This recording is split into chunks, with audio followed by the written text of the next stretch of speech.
Lucas 7, capítulo 11, verso 17, fala assim: logo depois, Jesus foi a uma cidade chamada Naim. Com ele iam os seus discípulos e uma grande multidão. Ao se aproximar da porta da cidade, estava saindo o enterro do filho único de uma viúva. E uma grande multidão da cidade estava com ela. Ao vê-lo, o Senhor se compadeceu dela e disse: Renato, me ajuda aí.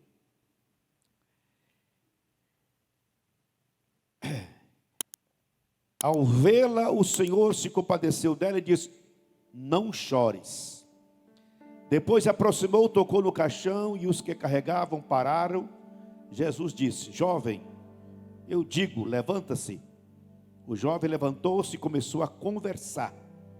E Jesus entregou a sua mãe. Todos ficaram cheios de temor e louvavam a Deus. Um grande profeta se levantou dentre nós, diziam eles.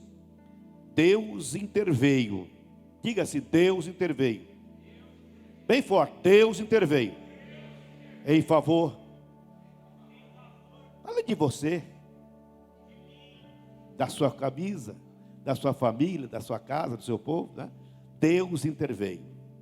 Essas notícias sobre Jesus espalharam-se por toda a Judeia e regiões circunvizinhas. Livro de Tiago, capítulo 1, versículo 17, fala assim: a religião que Deus, o nosso Pai, aceita como pura e imaculada é esta: cuidar dos órfãos e das viúvas em suas dificuldades e não se deixar corromper pelo mundo. Este é o texto.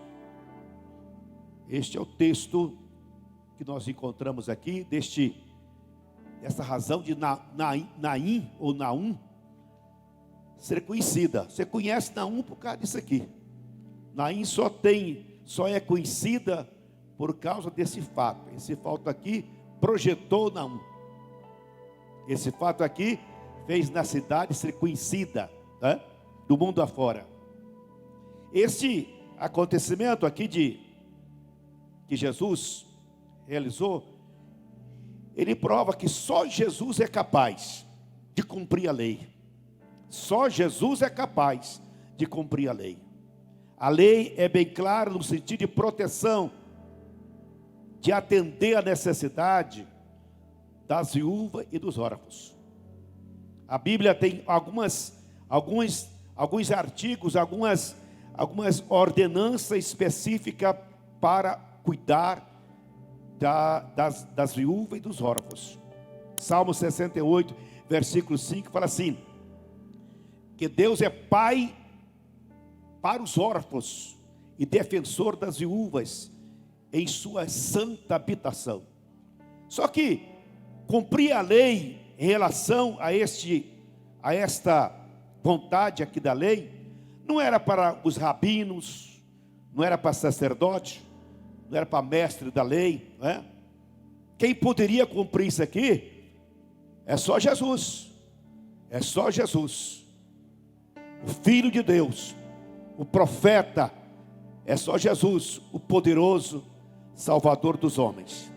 Só Jesus daria conta de realizar a perfeita, a imaculada, a pura religião. Só em Jesus se realiza a pura, a perfeita e a imaculada religião. Jesus, na verdade, é a perfeita religião. O que é religião? É religar. Portanto, Jesus é a religião. Jesus é quem religa o homem com Deus. É a ligação do homem com Deus, passa por Jesus. Aleluia.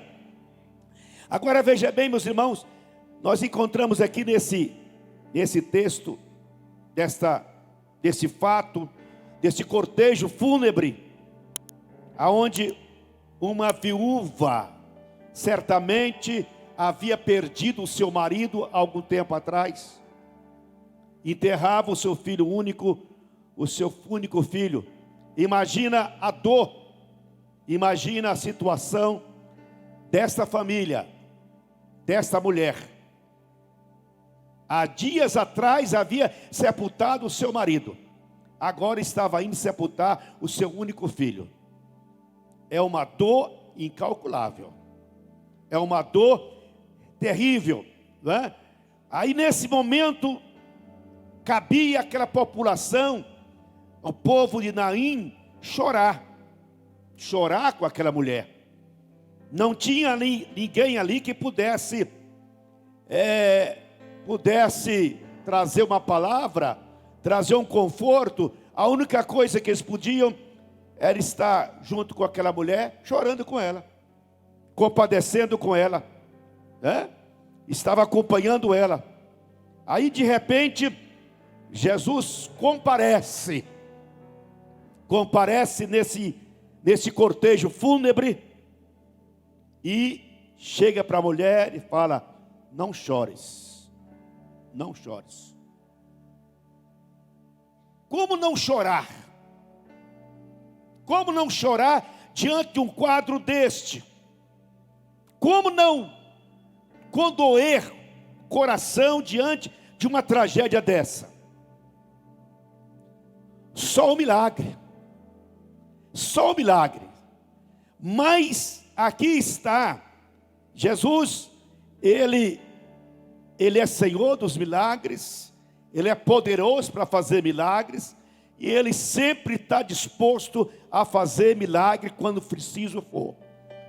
Então neste ato aqui, só o milagre para conseguir reverter a dor, o sentimento, aquela angústia que estava no coração daquela mulher. Não chores. Esta palavra é muito forte, né? Para dizer essa palavra para aquela mulher, certamente que a mulher: quem é o Senhor para impedir que eu chores? Quem é o Senhor para limpar as minhas lágrimas? Na verdade, eu acho interessante aqui nesse texto, é uma coisa que é muito própria de Jesus, para meu dia, para a minha hora, para este culto, para a sua vida, para a minha vida. O que eu acho mais interessante aqui é a expressão que está aqui no texto.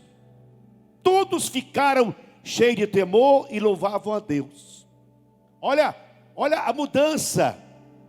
Um quadro, um cortejo fúnebre, aonde havia choro, lágrimas, tristeza, angústia.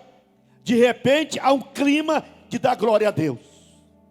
Há uma reversão, há uma mudança, aonde o choro é transformado em alegria, a angústia é transformado em contentamento, né? Aquela falta de esperança de repente muda em uma esperança. Aquele cortejo que estava cabisbaixo, de repente levanta a cabeça e começa a louvar a Deus, começa a dar glória a Deus, começa a exaltar o Senhor. Mas o que me chama a atenção nesse texto aqui, além de Jesus estar cumprindo a lei, só Ele, Jesus, é capaz de cumprir a lei por inteiro. Só Ele está cumprindo a lei aqui. Ele está cumprindo a lei aqui, atentando para esse problema, aonde ele fala: a religião pura e imaculada, esta, cuidar dos órfãos e viúvas em suas dificuldades. Ou seja, Jesus estava aqui intermediando, interferindo, apresentando as suas credenciais de profeta, de Senhor, de pastor, para acabar com a dificuldade, com o problema, com o lamento, com a dor daquela mulher. Mas o que chama atenção é isso aqui: Deus interveio em favor do seu povo. É uma expressão que está, o escritor, o Dr. Lucas, ao escrever o texto, parece que ele recebia, alguém reportava para ele essa história. Aí ele fala: todos ficaram cheios de temor, louvavam a Deus, um grande profeta se levantou dentre nós, diziam a eles, ponto, Aí ele colocou uma frase dele. Dr. Lucas, ao escrever o seu evangelho, parece que ele escreveu o que ele estava sentindo. Ele falou: Deus interveio em favor do seu povo. Eu acho tremenda essa expressão, porque é Deus intervindo, é Deus interagindo, é Deus participando, é Deus comunicando, é Deus visitando, é Deus inteirando da dor, da situação, do momento, da tristeza de uma pessoa. Jesus não estava pensando no órfão ressuscitado. Ele estava pensando no choro de uma viúva. Ele teve compaixão de uma viúva que chorava o filho único que havia morrido. Jesus interveio, portanto, naquele coração dorido. Interveio naquela situação pessoal. Interveio naquele momento em que uma vida estava indo em direção a um ponto aonde essa pessoa iria responder: e agora? O que será de mim? E agora? Quem vai ser de mim? Sem marido, sem filhos, chorando. Jesus teve compaixão. Eu acho, portanto, esse texto aqui, Jesus, ao vê-la, o Senhor compadeceu daquela mulher e falou a seguinte frase: não chores, não chores. Irmão, eu acho que chorar é uma experiência que todo ser humano tem. Chorar faz parte da experiência humana. Até Jesus chorou. Jesus não sorriu. Jesus achou mais motivo para chorar na terra do que para rir. A terra, a vida, as dificuldades, os dilemas da vida faz a gente chorar. Chorar faz parte da vida. Agora, tem choro que a gente chora, não é?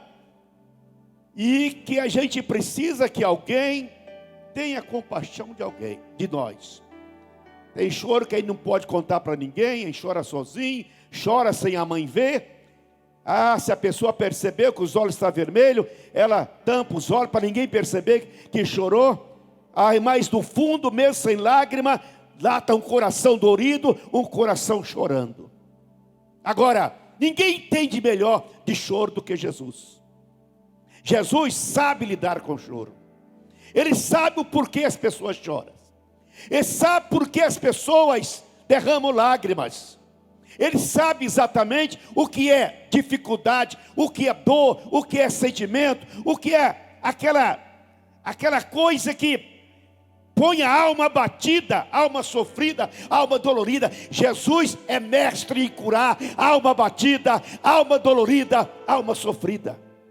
Ele tem um bálsamo, ele tem um remédio, ele tem a cura, ele tem um lenitivo para toda a dor da nossa alma. Agora veja bem, nessa cena de choro aqui, eu vejo aqui a mudança de situação, mudança de quadro, a mudança de realidade. A gente tem que ver isso aqui e aplicar na vida da gente o que é possível nós alcançarmos através de Jesus. O que é possível, ou seja, em Jesus é possível a gente reverter o quadro de um momento, de uma cena de tristeza na vida. Em Jesus é possível a gente reverter a realidade das coisas. Em Jesus é possível a gente converter um cortejo fúnebre em um cortejo de celebração, de alegria e de muita alegria, de muito conforto do coração das pessoas. Isso só Jesus faz. Só Jesus consegue fazer. Aí, Jesus condoeu pela família enlutada, machucada, ferida, 2 vezes feridas, né? Demonstração de compaixão. E Jesus, Ele é por excelência aquele que tem compaixão da minha e da sua vida. Da minha e da sua vida. Olha, meus irmãos, Jesus, na verdade, Ele identificou com a dor daquela mulher. Ele identificou com o sentimento daquela mulher. Ele entendeu, ele compreendeu o que passava naquele coração. Foi isso que aconteceu. Jesus, ele não questionou, não perguntou, só viu o quadro, viu aquela mulher naquele estado. Ele condoeu dela, compreendeu ela, entendeu a sua situação e dirigiu para ela: mulher, não chores.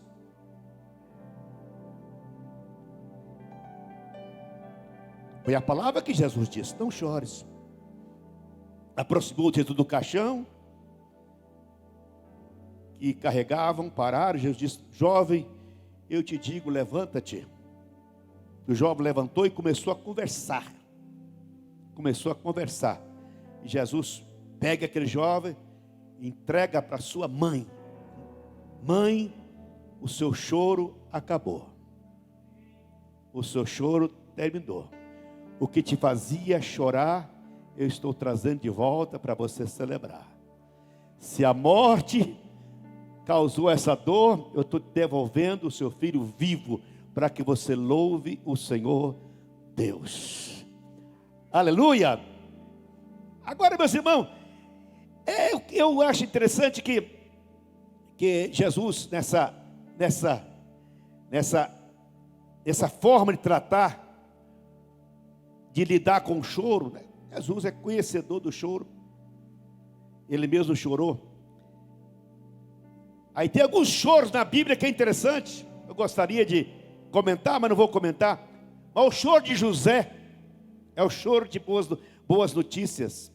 O choro de Ana, o choro de uma alma amargurada. O choro de Davi, o choro convertido de júbilo, né? O choro de Pedro, o choro de arrependimento. Jesus conhece o que é chorar. Se Jesus chorou, por que nós também não vamos chorar? As mulheres morrem menos de coração, sabe por quê? Porque chora mais. Homem morre mais de coração porque chora menos, durão. Deus colocou um depósito de lágrimas em nós para lagrimar, irmãos. Não seja duro de coração. De alguma forma, você precisa chorar também. De arrependimento, por boas notícias, por alguma alegria, por alguma coisa. Mas é bom você chorar. O choro, diz que o choro é uma lavagem que a gente faz da alma. Tá? Lavagem da alma. Não reprima seu choro, porque faz mal para o seu coração. Chore, sabe? Agora chore sabendo que você tem um Senhor que sabe enxugar suas lágrimas. A Bíblia diz que quando nós estivermos no céu, o que vai acabar por inteiro é choro. Nunca mais haverá lágrimas nem choro no céu. Mas enquanto tiver a terra, aqui tem lágrimas e tem choro. Quem nunca chorou? Agora nós choramos quando nascemos e fazemos outros chorar quando morremos. É o que o choro faz parte, né?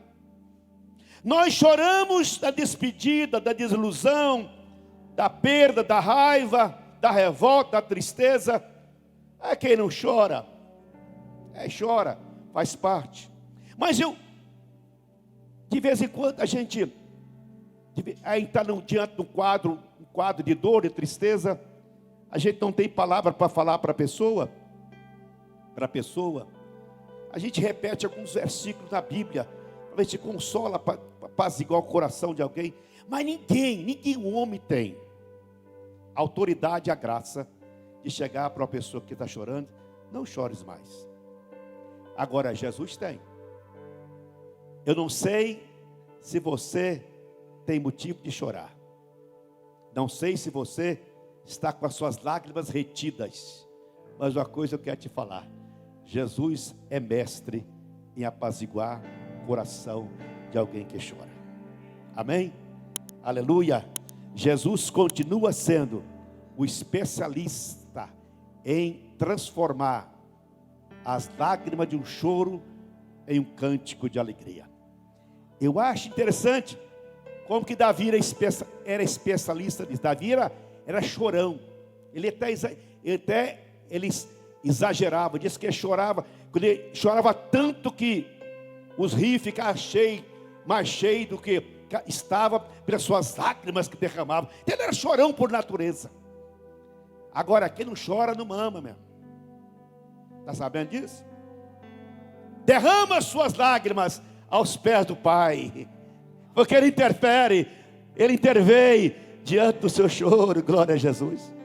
Agora, o que mais me chama a atenção é essa expressão: Deus intervém. Você sabe o que é? É Deus participa, é Deus interferindo, é Deus participando, é Deus se comprometendo, é Deus interessando na minha, na sua situação e realidade.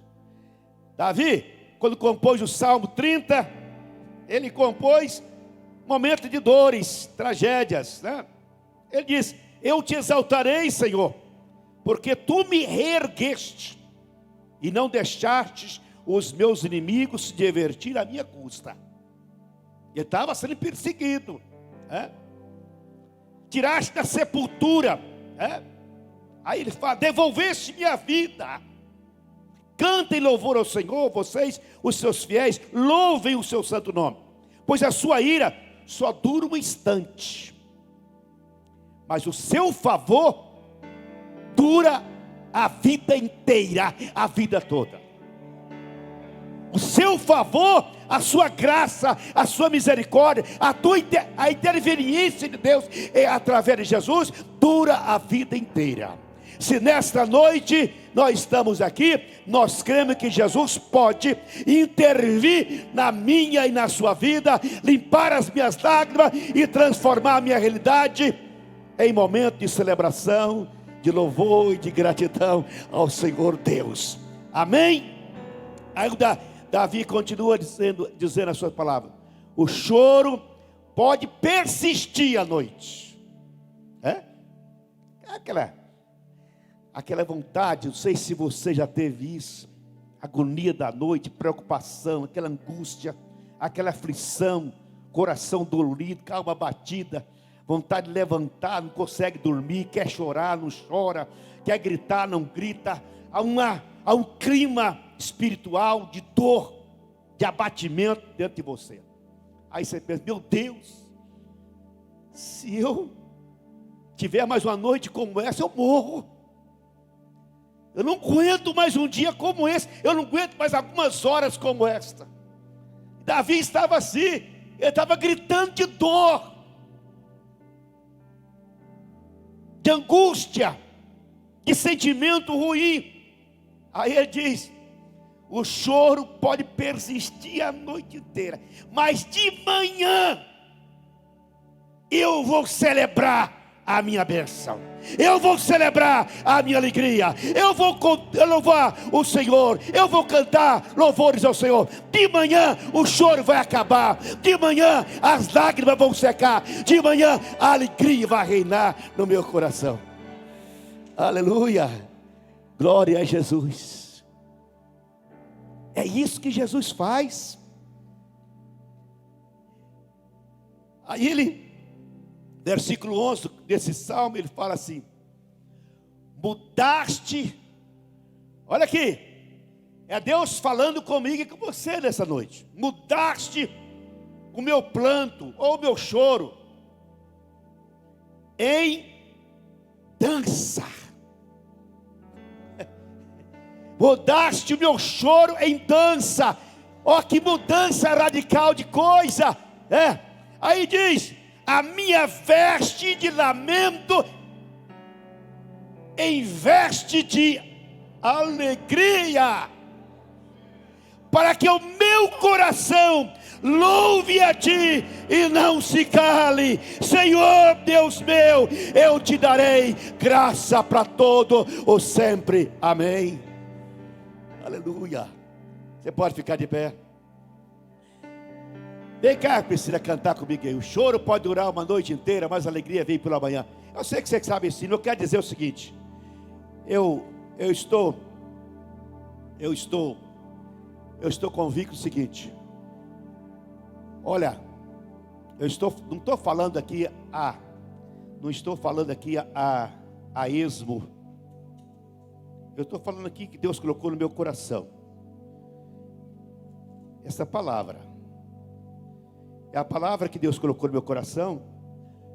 Talvez nem todos recebem essa palavra, mas algumas pessoas precisam dessa palavra. Precisam desta palavra.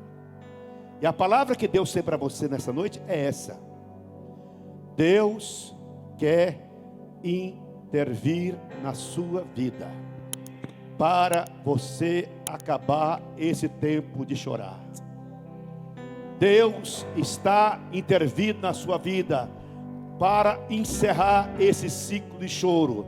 É tempo de dança, é tempo de alegria, é tempo de celebração, é tempo de estar vestindo as vestes da alegria, as vestes do Espírito Santo na nossa vida. A alegria do Senhor é a nossa força. Aleluia. Agora, deixa eu profetizar para você nessa noite. Deixa eu falar para você o que Deus quer que você ouça. O meu Jesus, o Senhor Jesus, Ele tem nas suas mãos um lenço específico para enxugar as minhas lágrimas. Aleluia. As suas lágrimas Jesus está enxugando agora. Você vai cantar nessa noite. Você vai celebrar nessa noite. Se a sua vida está aparecendo cortejo fúnebre, você vai ter que celebrar um cortejo de celebração e de alegria da agora para frente, porque Deus quer mudar a realidade da sua vida. A realidade que é de lamento, em mudança de uma realidade de alegria, de conforto e de celebração. Amém.